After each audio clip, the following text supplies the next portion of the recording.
అండి ఇది ఒక శివాలయం, తణుకులోనే మహిమాన్వితమైన శివాలయం. ఇందులో లింగం ఉంటుంది కదండి, అది ఇప్పుడు మనం ద్వారంలోకి ఎంటర్ అవుదాం.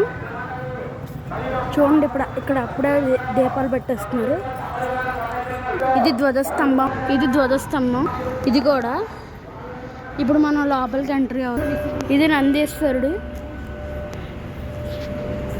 ముందు భక్తులు ఇక్కడికి వచ్చి నమస్కారం చేసుకుని గుడిలో శివాలయం లోపలికి ఎంటర్ అవుతారు. ఇప్పుడు మనం కూడా శివాలయం లోపలికి ఎంటర్ అవుదాం. ఇదిగోండి లింగం, ఇంకా అమ్మవారు, వినాయకుడు, వీరభద్రుడు, నంది. మనం ఇందాక అమ్మవారిని మర్చిపోయాం. ఇదిగోండి అమ్మవారు. ఇప్పుడు ఉపాలయాల్ని దర్శించుకుందాం. ఈ అమ్మవారేమో లలితా పరమేశ్వరి అమ్మవారు వాహనం. ఇక్కడ శ్రీ వల్లి దేవసేన సమేత సుబ్రహ్మణ్యేశ్వర స్వామి ఆలయం.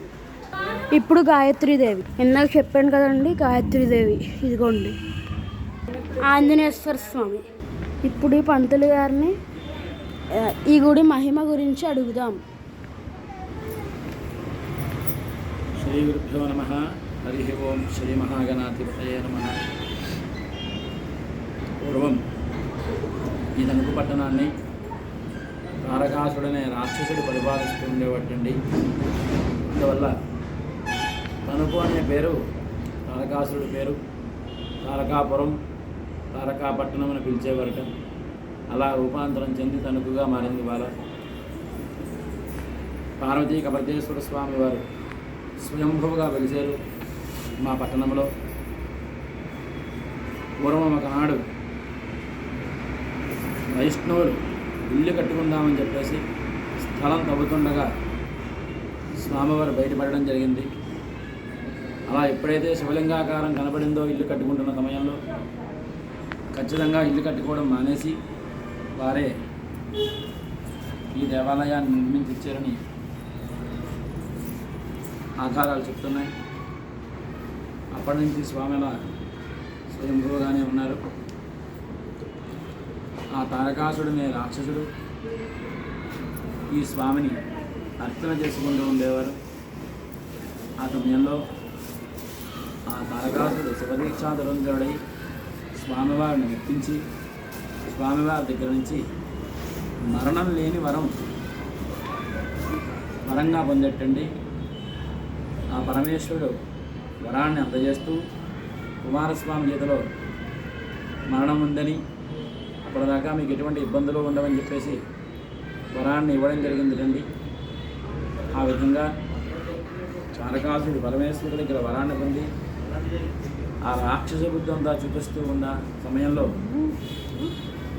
ఇంద్రలోకం వెళ్ళడం, దేవేంద్రుడిని ఇబ్బంది పెట్టడం, అలా దేవతలందరినీ కూడా ఇబ్బందులు పెడుతూ ఉండడం వల్ల ఈ దేవతలందరూ కూడా ఈ రాక్షసుని ఏమీ చేయలేమా అని చెప్పి అనుకుంటూ ముందుగా బ్రహ్మలోకం వెళ్ళారటండి. పరమేశ్వర ఏమిటి మాకు ఇబ్బంది అని చెప్పేటప్పటికీ ఆ బ్రహ్మదేవుడు ఆ దేవతలు కలిసి వైకుంఠం ఇచ్చారట. విష్ణుమూర్తి అయినా వరం ఇచ్చేయడం అని చెప్పి ఆ విష్ణుమూర్తి వారు కూడా నేను ఎటువంటి వరాలు ఇవ్వలేదని చెప్పడంతో బ్రహ్మదేవుడు విష్ణుమూర్తితో పాటు దేవతలందరూ కలిసి కైలాసానికి చేరుకున్నారటండి. పరమేశ్వరుడా, తారకాసుడనే రాక్షసుడు మమ్మల్ని అందరినీ కూడా ఈ రకమైన ఇబ్బందులు గురి చేస్తున్నాడు అని చెప్పేటప్పటికీ ఆ పరమేశ్వరుడు చెప్తాడటండి,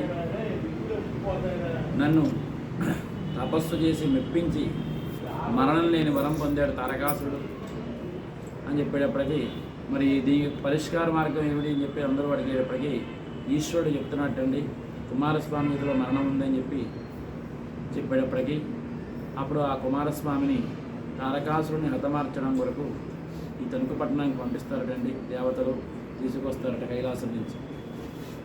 ఆ కుమారస్వామి తణుకుకి 3 కిలోమీటర్ల దూరంలో కొమరవరం గ్రామంలో బస చేసేటండి. కుమారస్వామి బస చేయడం వల్ల ఆ గ్రామానికి కుమారవరం అనే పేరు వచ్చింది.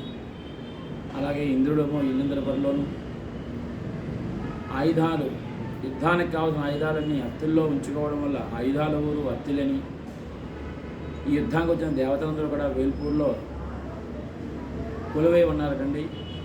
వేల్పుల ఊరు వేల్పుడుగాను, వడ్లూరల్లా ధాన్యాగారం వడ్డూరుగాను, పూలంగల్లా పాలంగిగాను, ఉరగరాజవరం వల్ల ఉండరాజవరంగాను రూపాంతరం చెంది మరి ఈనాడు పరమేశ్వరుడి యొక్క దేవాలయం చాలా మహిమాన్వితమై వెలుగొందుతోందని, తారకాసుని హతమార్చడానికి వచ్చినటువంటి కుమారస్వామి అన్ని విద్యలు ప్రదర్శించిన ఈ రాక్షసుడు చనిపోవట్లేదండి. ఇంకా చివరిగా ఉన్నటువంటి ఒక అస్త్రంతోనే తారకాసుర సంహారం జరగాలి అని చెప్పేసి దేవతలందరూ కూడా సహకరించి ఆ తారకాసుడు సంహారం జరిగిన వెంటనే రాక్షసుడు రక్తం కింద పెడితే ఖచ్చితంగా రాక్షసుడు పుడుతున్నట్టండి. అలా రాక్షసుడు పుట్టకుండా దేవతలందరూ సహాయం తీసుకుని కుమారస్వామి చివరగా ఉన్నటువంటి అస్త్రాన్ని తారకాసుడు ప్రాణం మెడలో ఒక లింగం వేసుకొని ఆ లింగంలో పెట్టుకున్నట్టండి. ఆ యొక్క లింగాన్ని ఛేదించడం వల్ల ఆ లింగం 5 చోట్ల పడిందండి. ఆ ఛేదనకు గురై ఆ 5 చోట్ల లింగం ముక్క పడిన వెంటనే ఆ దేవతలందరూ ఎక్కడ ముక్క పెడితే అక్కడ వెంటనే శివలింగాన్ని ప్రతిష్ఠ చేశారటండి. ఇవాళ 5 కూడా పంచారామాలుగా వెలుగొందుతున్నాయి. తారకాసుడు సంహారం ఇక్కడ తణుకు పట్టణం పాత ఊరు ప్రాంతంలో జరిగింది కాబట్టి, పార్వతీ కపర్దేశ్వర స్వామివారి దేవాలయ సన్నిధానం ముందు జరిగింది కాబట్టి ఇక్కడ నుంచి తారకాసుడి మెడలో ఉన్న లింగం బద్దలై 5 చోట్ల పడి 5 ముక్కలు 5 లింగాలుగా ప్రతిష్ఠ అవ్వడం వల్ల పంచారామాలు ఏర్పడ్డాయి. కాబట్టి పంచారామాలు వెళ్ళిన ప్రతి ఒక్కరూ కూడా ఖచ్చితంగా ఇక్కడ వచ్చి పార్వతీ కపర్దేశ్వర స్వామి వారిని దర్శించుకుంటేనే ఆ యొక్క పంచారామాల ఫలితం కలుగుతుందని, అలా తర్వాత ఈ తారకాసురుని సంహరించిన తర్వాత కుమారస్వామి కూడా బ్రహ్మహత్యాపాపం సంభవిస్తుందటండి. అందువల్ల పరమేశ్వరుడు ఏం చెప్పాడయ్యా అంటే, ఈ యొక్క తారకాసుడి మరణం సూర్యాస్తమయం అయ్యాక జరిగిందటండి. మళ్ళీ రేపు ఉదయం సూర్యోదయం లోపల ఇంకొక శివలింగాన్ని ప్రతిష్ఠ చేయగలిగితే ఈ యొక్క బ్రహ్మహత్యాపాపం అంటుకోదు అని చెప్పేటప్పటికీ కుమారస్వామి ఎక్కడ ప్రతిష్ఠ చేయాలని ఎతుకుతూ ఉండడం వల్ల ఇదే తణుకు పట్టణం పాతూరులో మార్కెట్లో ఉంది నాగమాంబ ఉమాసిద్ధేశ్వర స్వామి వారి దేవాలయం. ఒకనొకప్పుడు అక్కడ వస్తున్నది పారుతూ ఉండేది రండి. అక్కడ కొంతమంది ఋషులు తపస్సు చేసుకుంటూ ఉండేవారట, సిద్ధి పొందిన వారు. వారి మనసులో శివలింగం పెడదామని చెప్పి ఉద్దేశాన్ని ఏర్పించి అందులో సమర్థుడైనటువంటి ఒకరిని శివలింగం తీసుకురావడానికి పంపుతారు ఋషులు. శివలింగం కోసం వెళ్ళిన ఋషి శివలింగాన్ని తీసుకొస్తూ ఉంటే దారిలో అన్ని ఆటంకాలు ఎదురవుతాయి, కానీ ఆ ఋషీశ్వరుడు శివలింగాన్ని తీసుకురాలేకపోతున్నట్టుంది.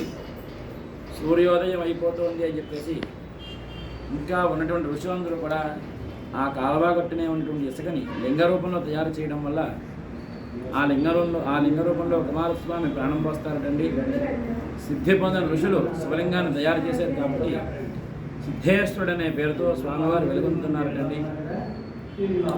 ఆ తారకాసుడు మరణం జరిగిన వెంటనే తారకాసుడు భార్యల్ని తణుకు పట్నం ఈశాన్య భాగంలో ఉన్నటువంటి చెరువు దగ్గర ఆ బొట్టు గాజులు తీయడం వల్ల ఆ చెరువుకి ముండమోపి చెరువు అని పేరు ఏర్పడడం. తణుకు మొత్తం ఈశాన్యంలో ఉన్న చెరువు కంటది. అలాగే స్వామివారు చాలా విశేషమైన మహిమాన్విత శక్తి కలిగినటువంటి స్వామివారు పార్వతీ కపర్దేశ్వర స్వామివారు. కావున భక్తులందరూ కూడా విషయాన్ని గమనించి ఖచ్చితంగా స్వయంభుగా వెలిసినటువంటి ఈ స్వామివారిని దర్శించుకుని మీ యొక్క మనోభావాలు స్వామికి వ్యక్తపరచుకుని స్వామివారి అనుగ్రహాన్ని పొంది ధరిస్తారని ఆశిస్తూ అందరికీ ఆహ్వానం. శుభం చేయండి. విన్నారు కదండి ఈ కథని. ఇప్పుడు మీరు ఎక్కడుందని ఎత్తుక్కోవక్కర్లేదు, మ్యాప్స్లో అవైలబుల్ అని ఉంది. శివాలయం టెంపుల్ అని అవైలబుల్ ఉంది, మీరు చూసుకోవచ్చు. Please do subscribe.